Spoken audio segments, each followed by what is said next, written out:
আগামী ৩০ ডিসেম্বর মাঠে গড়াতে যাচ্ছে বিপিএল এর ১১তম আসর। সেই আসরে সাকিব আল হাসানের খেলায় একরকম অনিশ্চিতি বলা চলে। দেশে তার বিরুদ্ধে হত্যা মামলা সহ বেশ কিছু অভিযোগ থাকায় এই মুহূর্তে সাকিবের দেশে না ফেরার সম্ভাবনাই বেশি।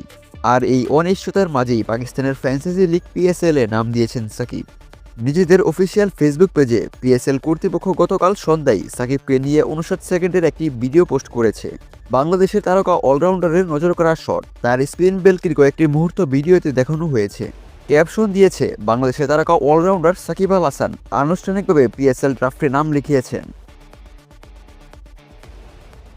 পিএসএল সাধারণত ফেব্রুয়ারি মার্চে হয়ে থাকে, তবে দশম আসর 2025 পিএসএল সে সময় হওয়ার সুযোগ নেই, কারণ 2025 চ্যাম্পিয়ন্স ট্রফি 17 ফেব্রুয়ারি থেকে 9 মার্চ পর্যন্ত চলবে।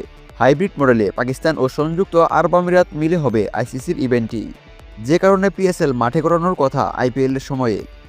11 জানুয়ারি 2025 পিএসএল এর ড্রাফট, আর 2025 আইপিএল 14 মার্চ থেকে চলবে 25 মে পর্যন্ত, যেখানে দল পেলে পিএসএল খেলতে দেখা যাবে সাকিবকে। অবশ্য এর আগে পিএসএল খেলেছে সাকিব। 2016 সালে পিএসএল এর প্রথম মৌসুমেই খেলেছেন সাকিব। এখন পর্যন্ত 9 আসরের মধ্যে খেলেছেন 3 আসর, যেখানে 14 ম্যাচে 16.45 করে করেছেন 185 রান, 50 করেছেন একটি, বোলিংয়ে 7.66 ইকোনমিতে নিয়েছেন 8টি উইকেট।